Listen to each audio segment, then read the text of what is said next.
So I'm going to talk today to you about the other public health pulmonary thing that happened in the last year, which is e-cigarette or vaping product use associated lung injury, or EVALI. It seems like forever since this was the big issue.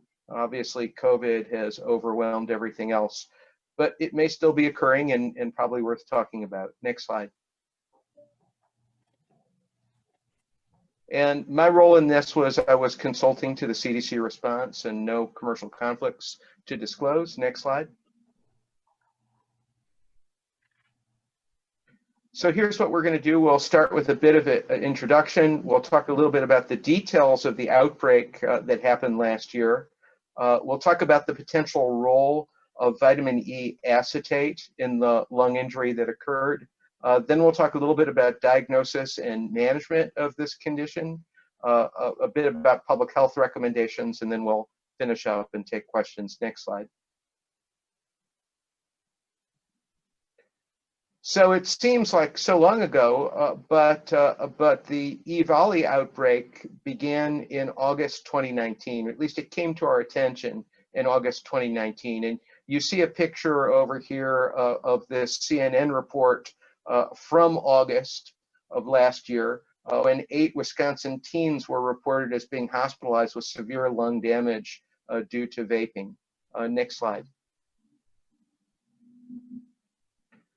So I'll start out by way of introduction by talking a little bit about e-cigarettes and how they work, and then we'll talk a bit about the outbreak. So e-cigarettes work by heating a liquid to produce an aerosol that users inhale into their lungs. And the word aerosol really isn't exactly right, because aerosol, many people think of it as being particles, but this is particles and gases. And the liquid, well, we'll talk about the constituents of the liquid a little bit later in another slide, but the active ingredients that are carried in the liquid include things like nicotine or THC or CBD oil, as well as other substances and flavorings and additives. And you see some pictures here at the lower part of the slide. And the upper picture is an e-cigarette device. And you can see on one end, on your left side, this black part is a mouthpiece. And on the right side is a chamber that contains the fluid. And underneath it, you can see an infrared scan that shows it in operation. And you can see that little red spot over on the right side. And what happens is when the person breathes in, the fluid goes to a wick, the wick goes to a heating element, the heating element heats the liquid, vaporizes it, and then you are able to inhale the mixture of particles and gases that are created. And the far right-hand side, you can see that you can unscrew that glass part at the bottom and fill it up with fluid. Next slide. So these devices have gone through a number of evolutionary changes. On this slide, from 1st generation through 4th generation. The earliest ones looked a lot like cigarettes, were made to look like cigarettes. And over time, they've changed and modified and become more a device in their own right. And you can see over here, the 3rd generation are these tanks or mods where you can put in fluid. And as you can see, you can have adapters to put in semi-solid stuff like THC oil or THC wax. Far right-hand side of the slide, you see the 4th generation, which are the Juul devices. And we'll show you some more slides of those coming up. Next slide. So here's a tank system, and you can see on the left-hand side the 2 pieces. The bottom piece is this black, really substantial battery. On the right-hand side is the place where you put the material. This particular device, you can see it has adapters, so that mouthpiece on the right-hand side can pull off. And there's one adapter, dabs, which can be like the waxy semi-solid stuff that you can put in, like that contains THC extracted from cannabis. On the right-hand side, you can see one that's adapted for fluid, similar to that earlier slide that I showed you the thermal scan on. Next slide. And this is a jewel type device where again, you can see on the big picture on the left-hand side, there are two pieces to it. There's the large, gray piece, which contains the battery. And over on the right-hand side, you can see the pod. And the pod by itself is pulled off and on the right-hand side of your slide. And you can see it's got the fluid in it. And these are the ones that look just like USB drives that people can carry and use. Next slide. So in terms of the things that are in these products, it's useful to think of these as two general groups of products. One group of product are nicotine-containing products, and the other group of products are THC-containing products. And the nicotine-containing products typically have propylene glycol and glycerol used in varying proportions as solvents and carriers. So these can be used, these can create the smoke, the aerosol that carry along the other active ingredients, such as nicotine and flavorings and potentially other chemicals. And THC containing products are a little bit different. You can use them to vape dry herb or extracted concentrates or cannabis-based e-liquids. Now, the concentrates that are pulled from cannabis can resemble a thick, sticky, gummy resin. They can be added to propylene glycol glycerol mixture, just like nicotine products. But the problem for the product is that the THC concentrate isn't highly soluble in propylene glycol and glycerol, and they come out and they separate. And for that reason, for THC products, other solvents or other cutting agents have to be added. So for example, in some products, terpenoids like limonene or lecithin are added to improve the miscibility of the THC concentrate so that it dissolves better in the propylene glycol glycerol. Or other solvents and cutting agents can be used, like medium chain triglycerides or the more notorious vitamin E acetate that I'll talk a little bit about later. And then in addition, flavorings can be added. Next slide. So heating the e-cigarette liquid, like we talked about before, generates what people refer to as an aerosol, which is really a mixture of particles and gases. So what happens is you heat the fluid, it vaporizes, and it condenses into droplets. So it's really kind of like a fume. And e-cigarette aerosol can contain a number of harmful or potentially harmful substances. So obviously it has the droplets, many of which are ultrafines. It has the active agent that's intended to be delivered by the product, whether it be nicotine or THC. It's been well described that heavy metals can come off of these devices. So depending on how these devices are manufactured, lead, nickel, tin have been shown to come off in them. Volatile organic compounds. You can get cancer-causing chemicals. So for example, one of the thermal breakdown products that you can see in the aerosol is formaldehyde, for example, or tobacco-specific nitrosamines. And then the flavoring. So, and again, in many products, diacetyl has been demonstrated, with the concerns of the lung disease that it can cause. Next slide. So there are a number of product use behaviors that can potentially affect the level of physiologic exposure. Obviously, frequency of use. If someone uses these a lot, they get a bigger delivered dose. The pattern of inhalation, if somebody puffs or deep breathes or breath holds. The power setting, many of these devices, especially those tank devices that I showed you, have variable power settings, and what gets delivered is different depending on how hot you set the device to be. And then modifying the device in a way not intended by the manufacturer to deliver products. So, for example, refilling single-use cartridges with homemade or illicit substances, or dripping, like dropping liquid directly onto the device heating coil to get higher concentrations than what would come off an intended liquid. Next slide. So now I'm going to talk a little bit about the outbreak that occurred last year. Next slide. And early on in the outbreak, one of the big focuses of activity was develop a case definition for surveillance in order to be able to count cases. And so a confirmed case, you can see here this column on the left, it involved using an e-cigarette in 90 days prior to symptom onset and having a pulmonary infiltrate such as opacities on a plain chest film or ground glass opacities on a chest CT, and absence of pulmonary infection on initial workup. Obviously, that's really important now in our COVID era. And then finally, no evidence in the medical record of an alternative plausible diagnosis, of an alternative plausible reason for having infiltrates. And a probable case was essentially the same as a confirmed case, with the only difference being that culture or PCR established a possible infection, but not one that the clinician thought was responsible for the full scope of disease, or the infectious workup hadn't fully been done. Next slide. So here's the outbreak information, and this is as of about February when we stopped collecting national information.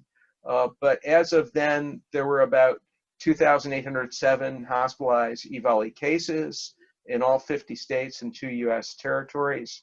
There were 68 deaths, and surveillance data retrospectively suggested that the outbreak actually began in June of 2019 and that cases declined after a peak in September. So next slide. And here's the curve of hospitalizations related to EVALI. And as you can see, it built up starting June, July, August, built to a peak in September, and then declined after that. And we'll talk a little bit about what we think are the reasons for decline as we go through the talk. Next slide.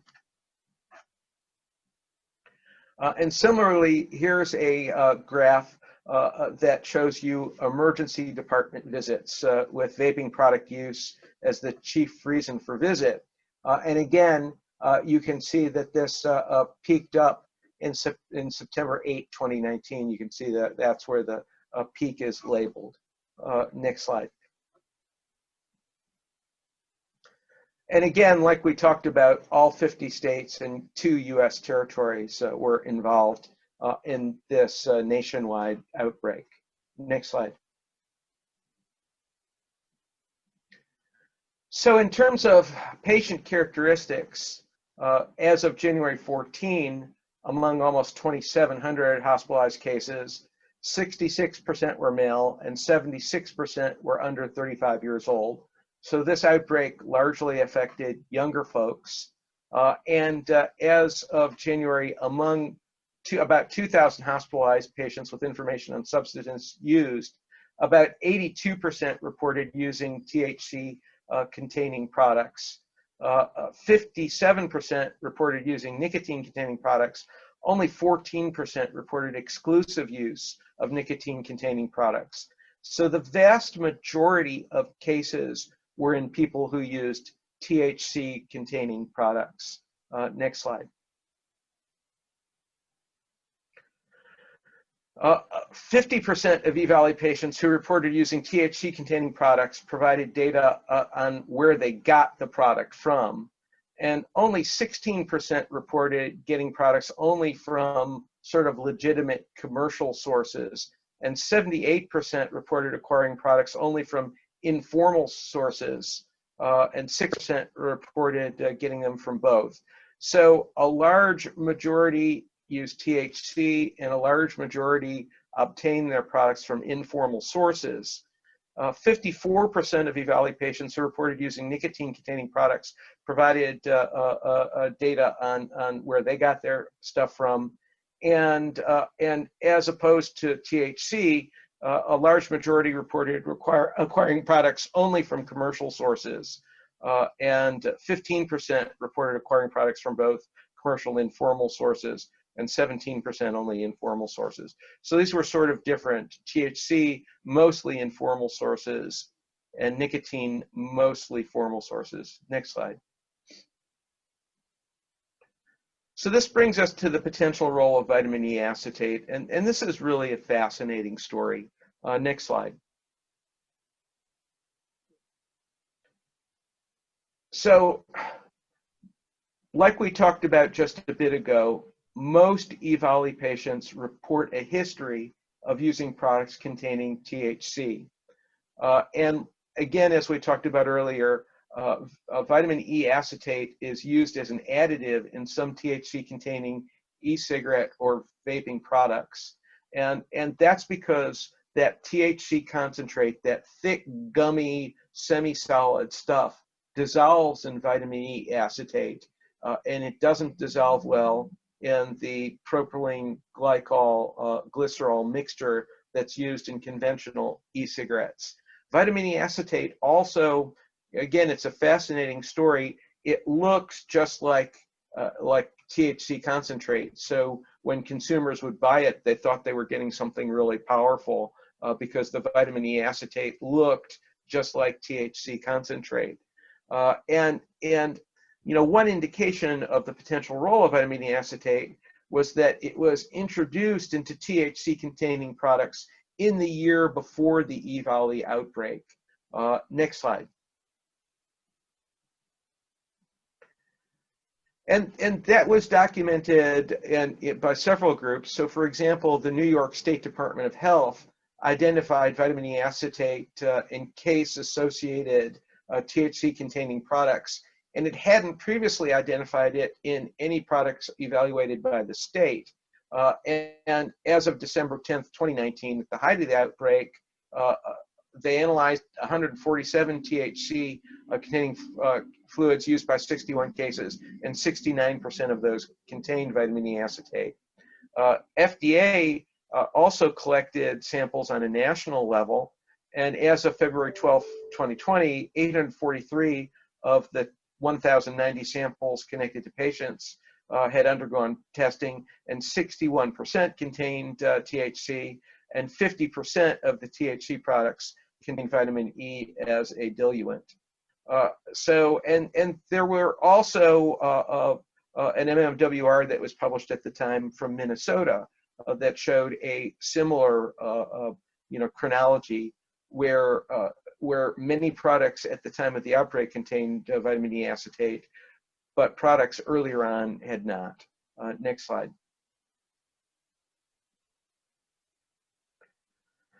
This New England Journal article got a lot of press, and this was one that evaluated vitamin E acetate in bronchoalveolar lavage fluid from patients with EVALI. And so they looked at EVALI cases and then healthy comparators, including non-users, e-cigarette users, cigarette smokers. Next slide.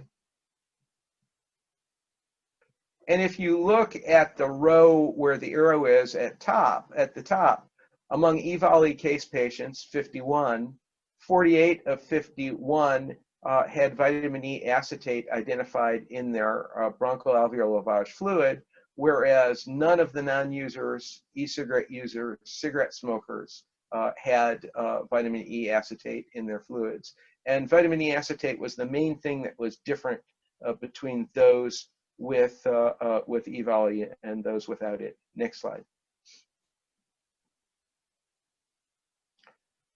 So, vitamin E acetate, there is substantial evidence suggesting that it played a role in what happened, but the mechanism of causation of lung injury isn't clear. And there's been some stuff published in the literature suggesting that vitamin E acetate, when subjected to heating in the e-cigarette devices, may create thermal breakdown products such as ketene gas, which is highly irritative and which in animal models can cause ARDS. But again, that's something that remains to be fully worked out. And also, even though there's a lot of concern about vitamin E acetate, It doesn't rule out that there might not be other chemicals of concern in EVALI, in e-cigarette products. Again, recall that there was a minority of cases in the outbreak that reported only using nicotine products, which you wouldn't expect to have vitamin E acetate in them. And also, if you look at the literature going back over the years, there were intermittent individual cases of what was believed to be vaping-associated lung injury even before this big outbreak. So although it seems like this big outbreak, this acute outbreak that was superimposed on maybe what was going on before was related to vitamin E acetate, there may be other things going on as well.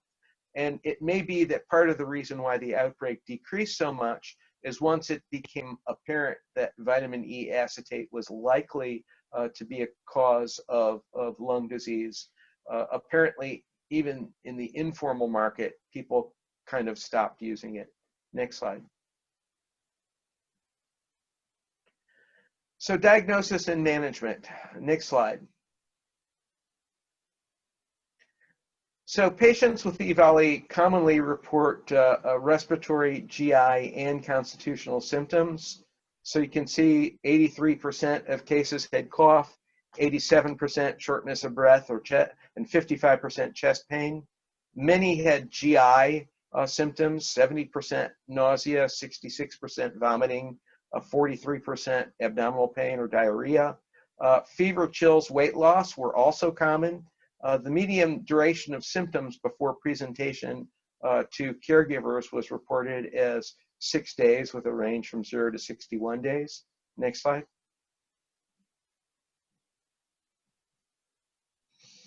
And this schematic was published, an algorithm for management. And again, today you really kind of have to think about COVID, and you wonder whether maybe there are still some cases out there that are sort of camouflaged in the larger COVID outbreak. But basically, if you have a patient with fever, cough, sore throat, shortness of breath, muscle aches, fatigue, nausea, vomiting, ask the patient whether they've used e-cigarette or vaping products, and no, you manage them as clinically indicated. If yes, then at the time of the outbreak, the initial clinical assessment included vital signs and pulse oximetry, focused H&P, rule out other possible etiologies.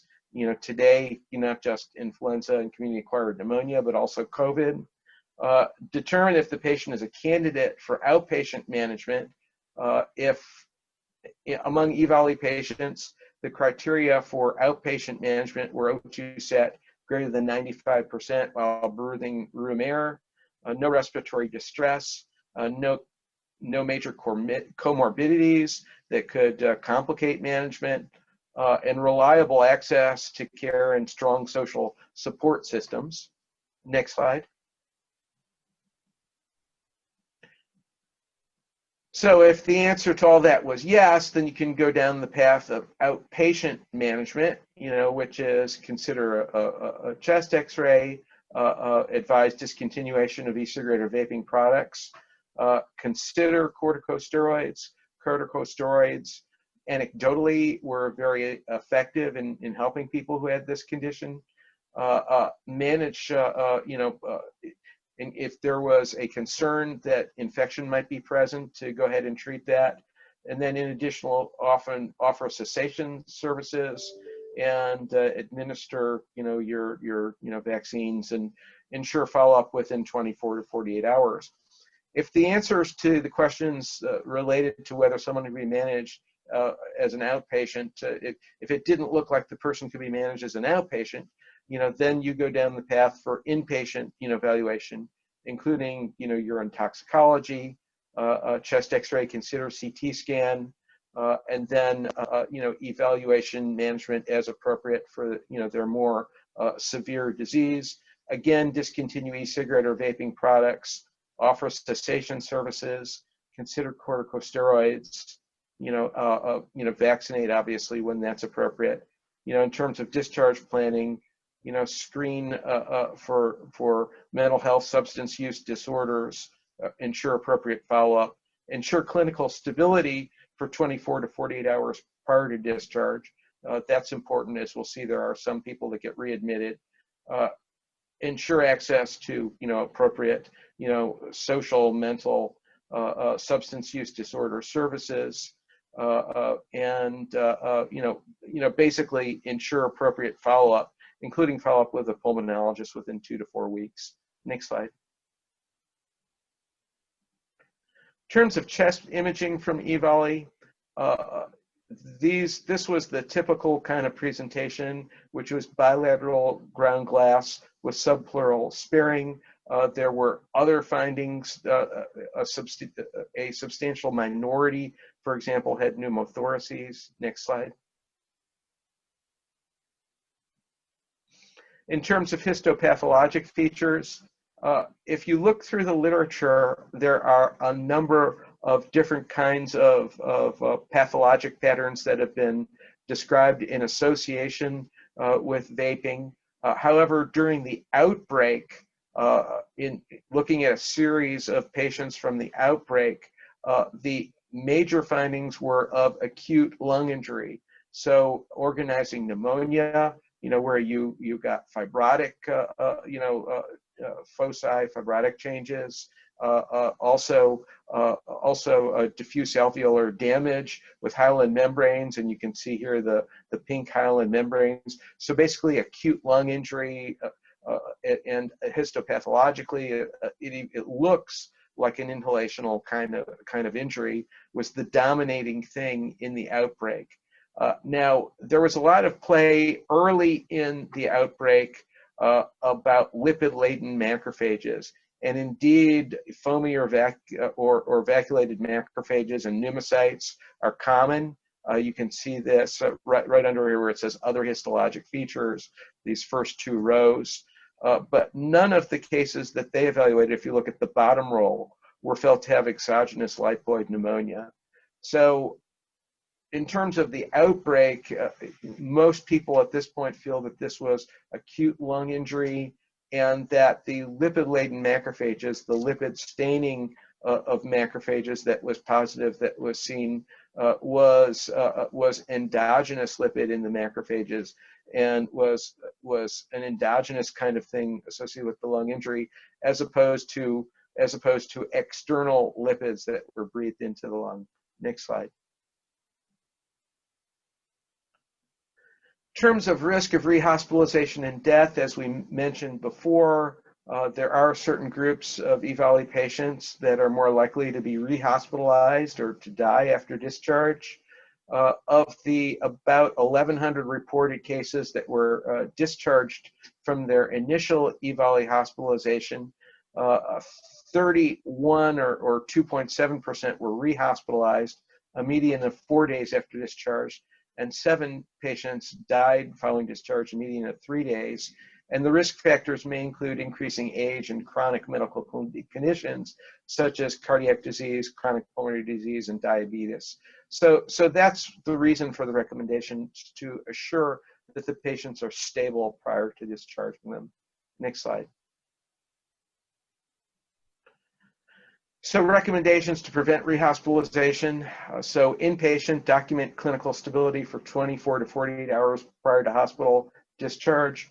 Follow up optimally within 48 hours after hospital discharge. Ensure careful coordination of follow-up. Outpatient follow-up 24 to 48 hours. Again, important for people to discontinue e-cigarette or vaping products, for them not to go back to using these products after they're discharged. And in terms of discontinuation, should encourage the use of evidence-based interventions, including behavioral counseling and FDA-approved medications to quit smoking. And this web link here contains useful cessation information. Next slide.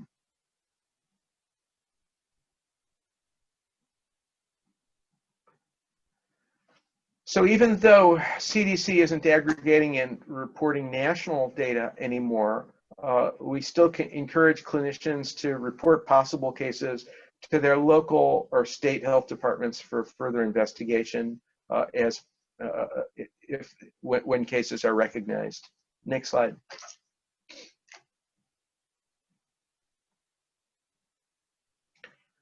So I'll show a few slides now with public health recommendations. Next slide.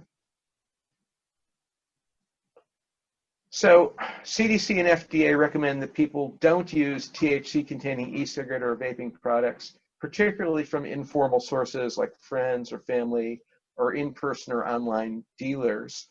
And obviously, vitamin E acetate shouldn't be added to any e-cigarette or vaping products. Additionally, people shouldn't add any other substances not intended by the manufacturer to products, including products purchased through retail establishments. Next slide.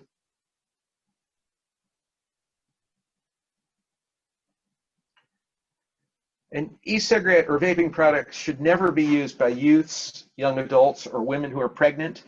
Adults who don't currently use tobacco products shouldn't start, obviously. Adults using nicotine-containing e-cigarette or vaping products as an alternative to cigarettes shouldn't go back to smoking combustibles. They should consider using FDA-approved smoking cessation medications, however. And they should contact their healthcare professional if they need help quitting tobacco products, including e-cigarettes, as well as if they have concerns about lung injury. Next slide.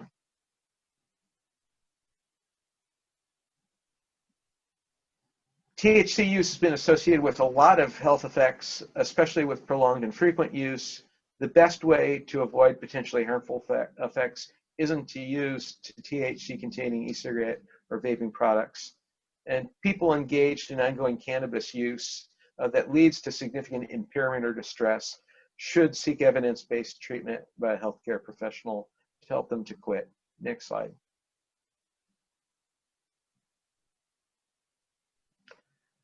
So we'll just finish up with some final comments. Next slide.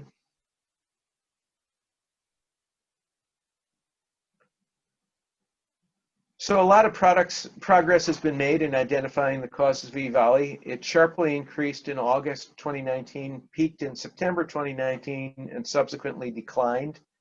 National and state data from patient reports and product sampling testing show that THC-containing e-cigarette or vaping products, especially from informal sources, are linked to most EVALI cases and played a major role in the outbreak. Vitamin E acetate is strongly linked to the EVALI outbreak. It's been found in product samples tested by FDA and state laboratories. It was also found in lung lavar samples tested by CDC from cases from geographically diverse sites. It hasn't been found in the lung fluid of people that don't have EVALI. And evidence isn't sufficient to rule out the contribution of other chemicals of concern, including chemicals in either THC or non-THC products in some of the reported EVALI cases. And we'll continue to update guidance as appropriate. Next slide.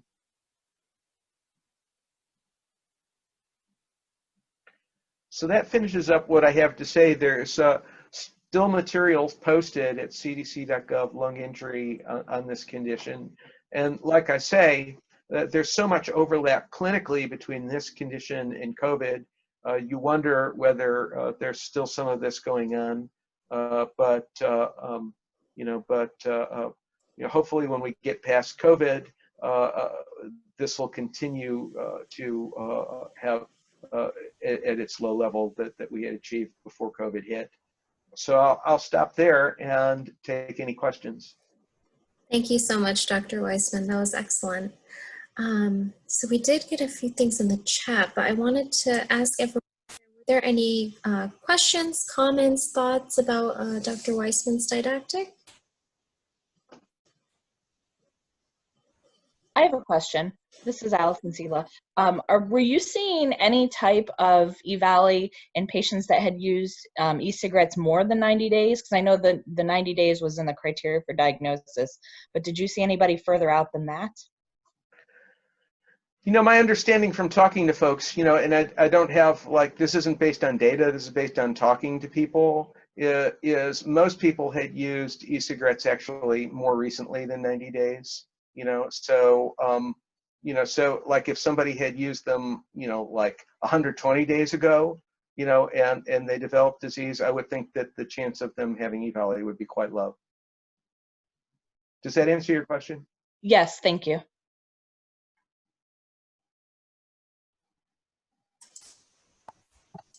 Hello, this is Dan. My question is whether anyone on this call had a clinical interaction with a patient that they thought might be suffering this condition.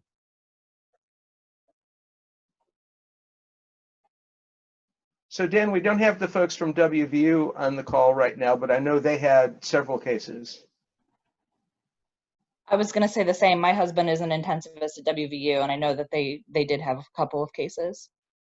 And they had one really interesting case that was presented with alveolar hemorrhage as opposed to, the acute lung injury picture. So I know they were writing that up as a case report.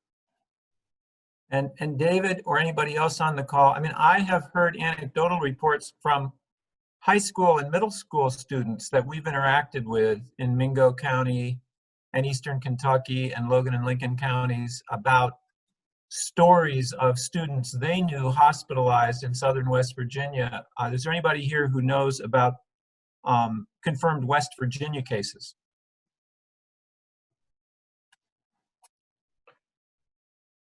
Well, like I say, I know that there were the cases at WVU, and I know that, and I'm thinking there were a couple cases at Charleston area at CAMC.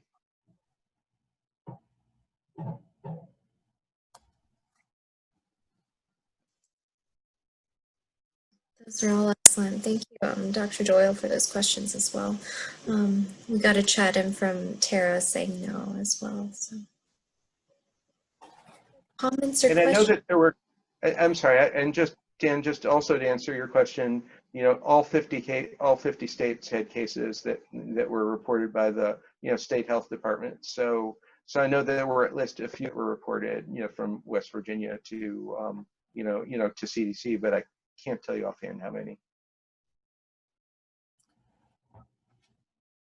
Another question is what information or what secondhand, firsthand, secondhand, thirdhand knowledge we have, and David, your technical discussion of loading pods, homemade loading pods or reloading pods meant for only single use with THC products. Wonder if there's any in this group with all of our broader community contacts, anybody have any comments or anecdotes or stories about how that works? I personally haven't run into that, but again, I hear from the kids. We have a project where we've been doing vaping education in middle schools and early grade high schools in the southern counties. And so we've been interacting with students a lot. And so we hear these stories. But I'm curious, in terms of our network, as far as it goes, if anybody has any anecdotes about who does that, how it works. We know that there's a significant black market for pods in high schools, that students are helping build their college fund by selling, getting bulk pods and then reselling them. So it's easy to imagine them. We know that they're filling the pods, they're making their own pods. I'm just curious if anybody else here has any anecdotes about that from your own communities or students that you know. And then Aaron has a question. We might as well throw that one in. Aaron says, has anyone heard of people who are using other drugs in the vape juice?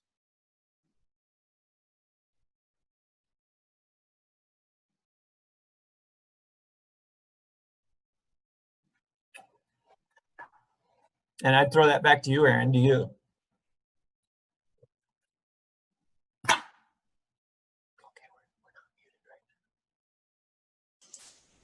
Well, Dan, I would take the silent. Go on, Aaron. Good. So I actually have been doing presentations on vaping and whatnot to the schools prior to COVID and around our community here in Katanning. And I did find an article, I believe it was out of Morgantown, that somebody was caught with heroin in their vape pen. It was, I think it was a student. It was like a teenager.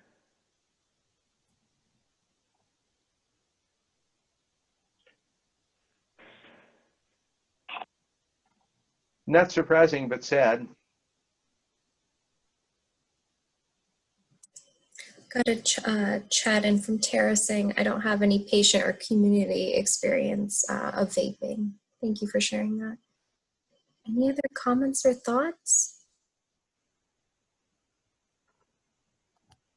I found the article that Aaron was referring to, overdoses of 2 high school students in Morgantown. But that's about all. Doesn't really identify anything more than that, but let me see, one second. The name of it was TKO. Indicated that the solution contained heroin, other opioids, and a significant amount of other chemicals. Thank you, Dr. Sela. If you'd like, you could email that to me as well. I can attach it in the recap email if people are interested. One other comment. It's great that you were doing that, Aaron, and hopefully we'll keep doing it. That community education. And one thing we found, and David, one of your slides actually, I recognized the one that had the kind of balloon next to the student with all the chemicals, diacetyl. I recognized it from a slide that we use in our Catch My Breath presentations. And it's real interesting trying to get the students to understand that what they're smoking is, number one, not water vapor, and that it contains nicotine, which is a highly addictive chemical. But one of the problems we found in the activities that some of these chemicals were, it was like you needed to have an organic chemistry 101 to understand it. And 2 of the things we found most effective were that students could remember and did remember was that there was a chemical that called popcorn lung, that was diacetyl, and then that there's a chemical that there's embalming fluid, so that in the vape aerosol there's embalming fluid that conjures up images of Halloween and dead bodies, and that there's a chemical that causes popcorn lung, and that there's antifreeze, which is propylene glycol. And in trying to communicate this to the students and something they could hang on to and take away, those were the 3 things that we found most effective that they would teach back to us a week later. Embalming fluid? Go ahead. Yeah. So, well, and you know, and that's the misconception you get, is that it's just harmless vapor. That's what you hear, right? You know, but it's a chemical cloud. And Erin shared a link on the report. So there's local ones in West Virginia, but unfortunately her firewall is blocked. So thank you for sharing that, Erin. In relation to that article, another thing that I've just learned this year, talking to students and patients, I mean, I always thought that heroin was something that you shot into your veins, you know, from the movies, like people heating up spoons and stuff. I didn't know that people smoked heroin, but they do. I guess you can, and then I start wondering, okay, how exactly does that look? How exactly do you do that? What are the actual steps? And you were helpful in your presentation about that, David. But so I still can't exactly picture how someone smokes heroin. I guess it's a powder, and you set it on fire, or you put it in a solution and you drip it on your pod heating element or your e-cigarette heating element. But people, well, you know, it helps to think of e-cigarettes as sort of high-tech crack pipes. Yeah.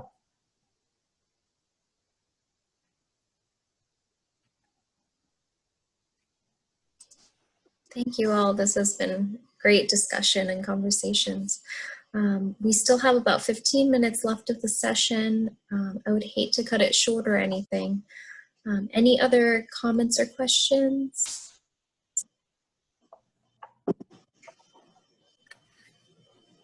And as always, if you all think of any questions after the fact, just feel free to shoot me an email.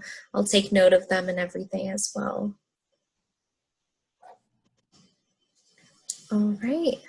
Well, thank you so much, Dr. Weissman. That was an excellent didactic, very informative and relevant right now. So I just have one quick housekeeping announcement. So our next session will be on August 17th, and Dr. Sela will be providing our didactic on current recommendations related to pulmonary rehab and some COVID updates as well. So keep an eye out for that reminder. And thank you all so much. We'll see you guys next